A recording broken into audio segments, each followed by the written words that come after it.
आदरणीय भारतीय समभाग गुंतवणूकदारांनो नमस्कार. ठाणे महाराष्ट्र येथून मी सत्यजित अभयकुमार शहा.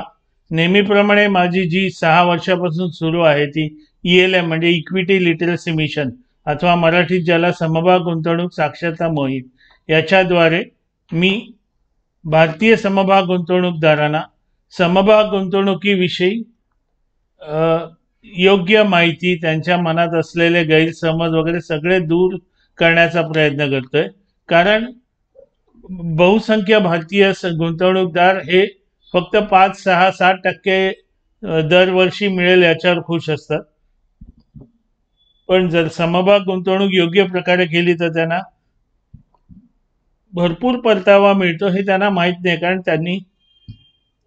त्यांनी फक्त अशा लोकांशीच बोलणं झालेलं असतं जे लाखोमध्ये ज्यांना नुकसान झालंय. कारण ते चुकीच्या मार्गाने गुंतवणूक, चुकीच्या समभागात गुंतवणूक, चुकीच्या मार्गाने म्हणजे options, futures, derivatives, day trading, फला करतात. असो, तर आजचा विषय आहे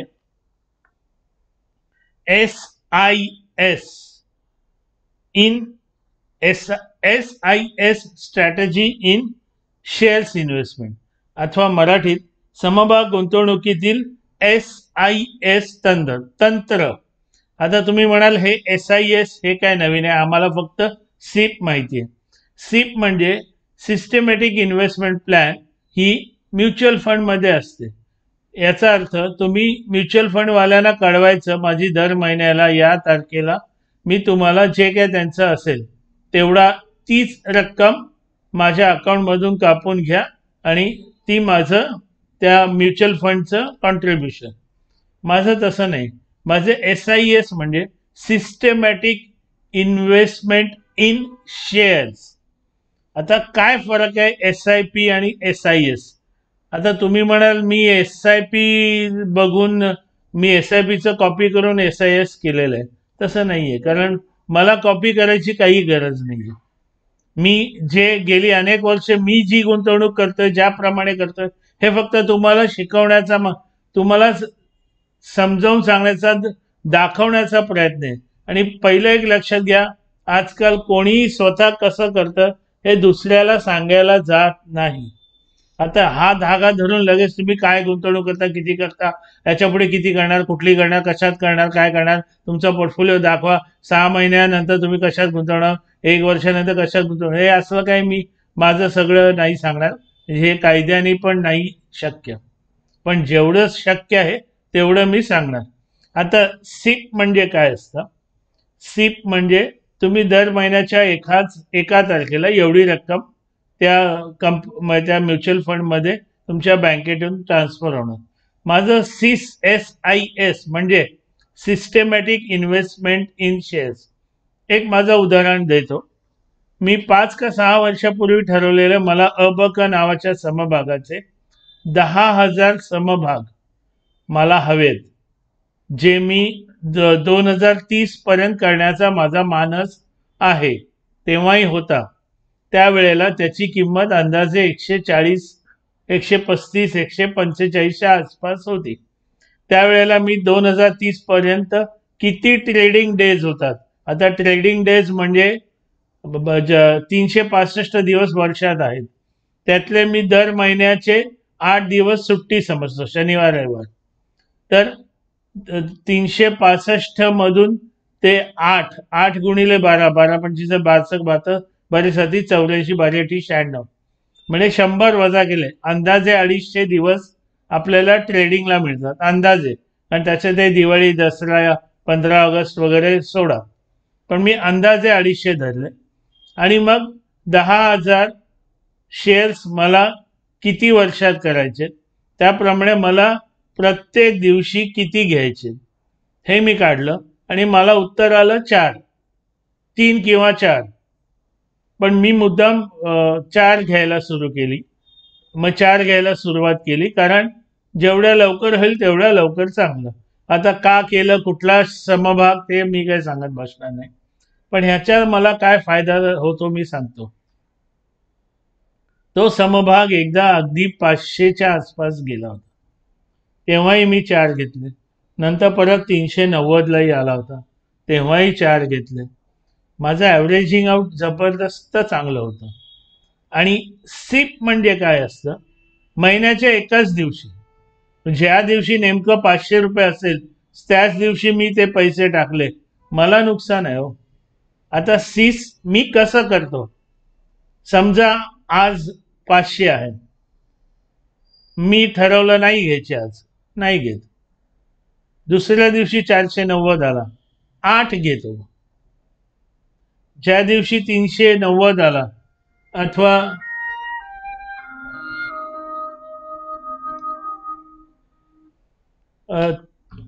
400 आला, तर मग मी त्या दिवशी जास्त घेतो. हे मी याच्यात मी हे सगळं असं शक्य करतो, कारण पैसा माझा आहे. मला पण आता सीस मी गेली 6 वर्ष सीस विषयी अनेकदा माझ्या स्टेटसमध्ये लिहिलं आहे, पण तरीही माणसं कशी करतात. एका ग्रस्ताकडे 1,00,000 रुपये आले, त्याने पटकन अख्खेच्या अख्खे त्या एका समभागात टाकले. एका महिलेकडे 1,00,000 आले, त्यांनी अख्खेच्या अख्खे एका समभागात टाकले. किती चुकीचं आहे. ॲव्हरेजिंग आउट कधी करणार. आणि उत्तर काय असतं अशा लोकांचं, नाही नाही नाही, मग माझ्या हातात पैसा राहत नाही, मग ते निघून जातो. असं कसं निघून जातो. तुम्हाला ॲव्हरेजिंग आउट केलं पाहिजे. आणि समजा 500ला तो एक समभाग घेतला, समजा 1,00,000चा घेतला, पण उद्या परवा तेरवा 6 महिन्यांनी तो जेव्हा 400 रुपयाला येईल, घ्या ना, ॲव्हरेजिंग आउट करा. ॲव्हरेजिंग आउट करत नाही. माझ्या स्टेटसमध्ये किती सगळं लिहिलंय मी, ॲव्हरेजिंग आउट सुद्धा करायला पाहिजे. आणि हे माझं फक्त समभाग विकत घेताना सुद्धा नाहीये. आता समजा मला समभाग विकायचा असेल, असं कितींदा झालंय मला, माझ्याकडे मी विकताना सुद्धा SIS करतो. म्हणजे समजा मला 500 समभाग विकायचे, मी लगेच 500च्या 500 नाही विकायला जात, कारण समजा तो त्या दिवशी खाली असेल, मी मग अजून 4 दिवस बघतो, तो वर गेला की 20 विकतो, अजून वर गेला की 40 विकतो. म्हणजे मला विकताना पण चांगला भाव मिळतो. तर हे आदरणीय, वंदनीय, पूजनीय गुंतवणूकदारांनो, ठीक आहे, हे तुम्हाला पटत नसेल, नका करू. हे मी फक्त मार्गदर्शन देतोय.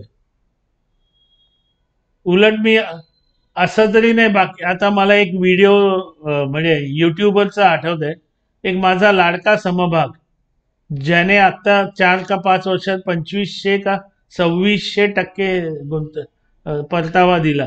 त्याने मध्ये 2 का 3 वर्षापूर्वी तो प्रत्येक त्याच्या व्हिडिओत सांगत होता, ओ कंपनी बकवास है, उसके पीछे मत जाओ, डुबेगी डुबेगी डुबेगी. 700ला सांगतोय डुबेगी, 800, 900, 5,000ला गेलेला तो. त्यानंतर त्याने एका समभागाला 5 समभाग असा बोनस दिलाय. मी निदान असं तरी कोणाला खोटं नाही सांगत, नाटं नाही सांगत, फसवत नाहीये. उगीच ओढून ताडून माझे सबस्क्रायबर व्हा, माझं त्याच्यानंतर मग माझा क्लास आहे तो जॉईन करा, मग माझं हे करा, मग ते करा, ते करा. तुम्हाला पटलं तुम्ही घ्या, माझा प्रयत्न आहे जे योग्य मला वाटतं. कारण मला वाटतं 36, 37, 38 वर्षानंतर चांगलाच मला काय म्हणतात त्याला, एक्सपिरियन्स, ज्याला मराठीत आता काय म्हणतात, अनुभव आलेला आहे. मी चुकातून तावून सुलाखून निघालेलो आहे. हे तुमच्या चुका होऊ नये ही माझी तळमळ आहे. आता ह्याने काय मला कोणीही पैसे देणार नाहीये कुठल्याही गोष्टीत. तर पण अशी चूक करू नका, मी दर आठवड्याला हे 5,000 घालणारच याच्यात. नका करू ना. असं होतच असतो. आता आज माझा एक लाडका 2500 वर आहे हो, तो मध्येच 2-3 दिवसापूर्वी खाली आला होता, 3-3, 4-4 हजाराने खाली आला होता. फक्त संधीची वाट बघायची असते आणि त्याच्याप्रमाणे घ्या ना, त्याच्याप्रमाणे घ्या. सीस ही जी स्ट्रॅटजी आहे, अथवा ज्याला काय म्हणणार, हा गुंतवणूक मंत्र आहे, खरोखर विसरू नका. तुम्हाला जसं सोपं वाटतं त्याप्रमाणे करा. आणि हे मी माझा 10,000चा आकडा सहज शक्य होऊ शकतो. आणि धमाल काय माहिती आहे ना, आता माझ्याकडे एवढी संख्या झाली त्या समभागाची, त्याने एकाला एक बोनस दिला की मी लगेच 12,000, 11,000, 13,000 असं पोचू शकतो. हा खूप खूप खूप मोठा फायदा आहे. तेव्हा आदरणीय, माननीय, वंदनीय, पूजनीय गुंतवणूकदारांनो, भारतीय गुंतवणूकदारांनो, चुका करू नका हो. चूक केली तर कशातही यश येत नाही. तुम्ही गाडी चालवताना आता अशा काही चुका घडतात अनेक मोठ्या लोकांकडून. एका आमदाराच्या मुलाने म्हणे त्याला ऑडी मिळालेली वडिलांकडून, लगेच ऑडी घेऊन गेलाय पेट्रोल पंपवर, पेट्रोल डालो म्हणून सांगितलंय त्याने. त्या पेट्रोल पंपवाल्याने पण बघितलं नाही डिझेल आहे का पेट्रोल आहे, टाकली. केवढा खर्च आला ते सगळं, डिझेल गाडीत पेट्रोल. चुका तुम्ही करणार, नंतर नावं कोणाला ठेवणार? समभाग गुंतवणुकीला. हे खूप चुकीचं आहे हो.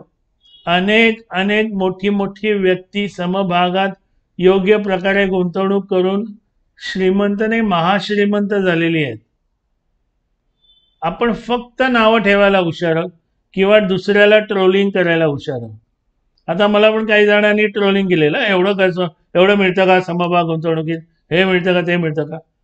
खोटं वाटेल, मी दररोज पुरावा म्हणून समभाग, त्याचा ग्राफ, किती महिन्यात किती वाढलं, 5 दिवसात किती वाढलं, अथवा 3 महिन्यात, 1 महिन्यात, 6 महिन्यात, नंतर YTM, काय म्हणतात, YTD, इयर टिल डेट, अथवा 1 वर्षात, 3 वर्षात, 5 वर्षात. आजच मी पाठवले 3 का 4 का 5 पाठवलेत आज माझ्या स्टेटसवर. आणि मित्रांनो, तुम्हाला स्टेटस काही कळत नसेल तर मी माझ्या खाली डिस्क्रिप्शनमध्ये माझे फोन नंबर दिले आहेत.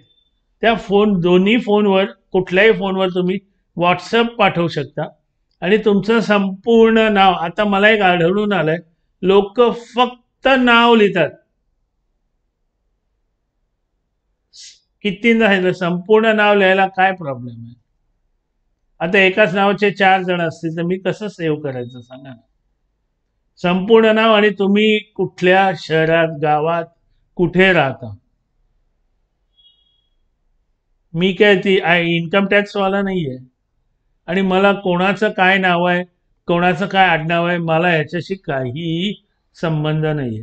मी हे भारतीय गुंतवणूकदारांसाठी करतोय, कुठल्याही एका जातीच्या व्यक्तींसाठी करत नाही. तर तिथे तुम्ही तुमचं व्हॉट्सअप आल्यावर संपूर्ण नाव आणि गावाचं नाव, शहराचं नाव आल्यावर मी सेव्ह करणार माझ्या यादीमध्ये.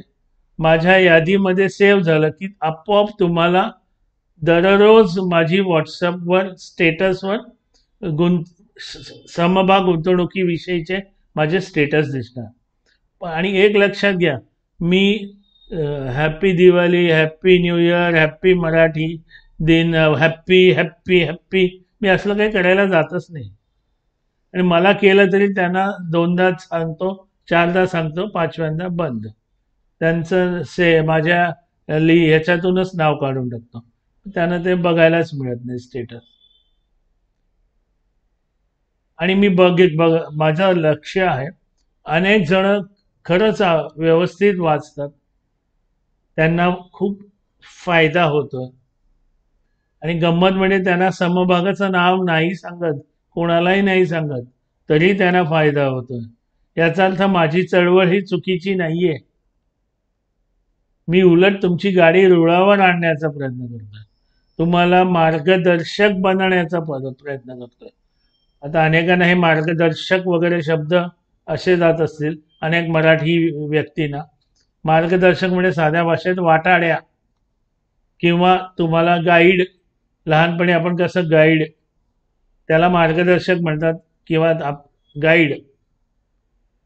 तळमळ समजून घ्या. आणि खूप तळमळीने करतोय. माझा स्वतःचा व्यवसाय सांभाळून हे मी करतो.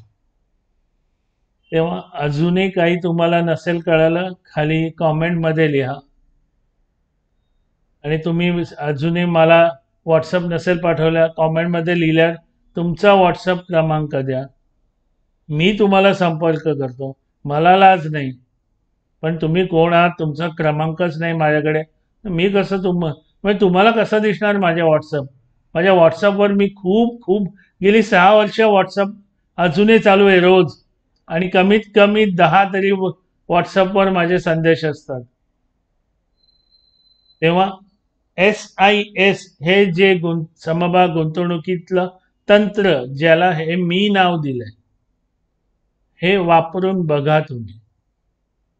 प्रयत्न करा.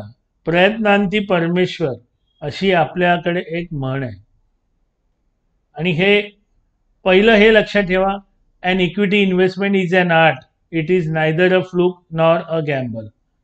तर ही एक आर्ट आहे. ती व्यवस्थित इक्विटी इन्व्हेस्टमेंट करावी लागते. आणि माझं दुसरं आत्ताच नेहमीचं वाक्य, शेअर्स में इन्व्हेस्टमेंट है तो सब मुमकिन है. नुसतं आपण स्वप्न बघून फायदा नसतो. आणि अजून तिसरं एक सांगतो, केल्याने होत आहे रे, आधी स्वतःच केल्याची पाहिजे.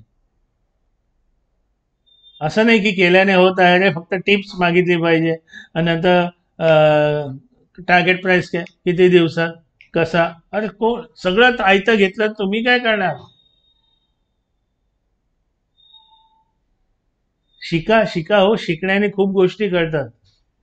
मी तुम्हाला किती जण दाखवू जे युट्यूबवर अक्षरशः फेकत असतात, खोटं बोलत असतात. मला एका व्यक्तीने मला संपर्क साधून सांगितलेलं की त्याने 20च्या का 22च्या कोविडमध्ये 2 जणांकडे ऑनलाईन क्लासेस केले त्यावेळेला. आणि दोघंही अतिशय सुप्रसिद्ध आहेत भारतातले. एकूण 4 का 4.5 लाख खर्च केले शिकायला. शिकून सुद्धा त्यांना अजूनही नुकसान नुकसान नुकसान. मी अजूनही नफ्यामध्ये आहे. मी जे माझं रिटायरमेंट प्लॅनिंगचं काढलेलं आहे, म्हणजे एवढा जर कॅपिटल झाला माझा तर ते कॅपिटल गुंतवून मी दर महिन्याला एवढी रक्कम त्याच्यातून काढू शकतो. आणि त्या कॅपिटल दरवर्षी 10 ते 15% कॅपिटल वाढत जाणार. परत मला दर महिन्याला ती रक्कम मिळणार. याच्यात मी अजूनही यशस्वी आहे. अजूनही हे का मला म्हणायचंय, कारण आत्ता 10 का 12 महिने मार्केट असं चाललंय जे कोणालाही कळत नाही. आता हे मध्येच आता जे H1Bचं आलं कोणालाही माहीत नव्हतं. हे अचानक यांना कुठून स्वप्नात आलं, अमेरिकेच्या राष्ट्राध्यक्षांना त्याने H1B काढलं. उलट नुकसान अमेरिकेचं होणार आहे. त्याच्यामुळे मार्केट कसं जाईल हे सगळं नसताना सुद्धा माझी ती पण माझा तो मंत्र की रिटायरमेंट नंतर अथवा असंच आहे, माझ्या ऑफिसमधल्या माणसांना म्हणजे माझे सहकारी आहेत त्यांना मी त्यांच्या निवृत्तीनंतर अथवा त्यांना 50शी नंतर भरपूर रक्कम मिळेल जी कुठलीही भारतीय शासकीय यंत्रणा पण देत नाही. त्यांना पेन्शन नाही, काही नाही, PF DF HF UF RF काही एवढं देऊ शकत नाही.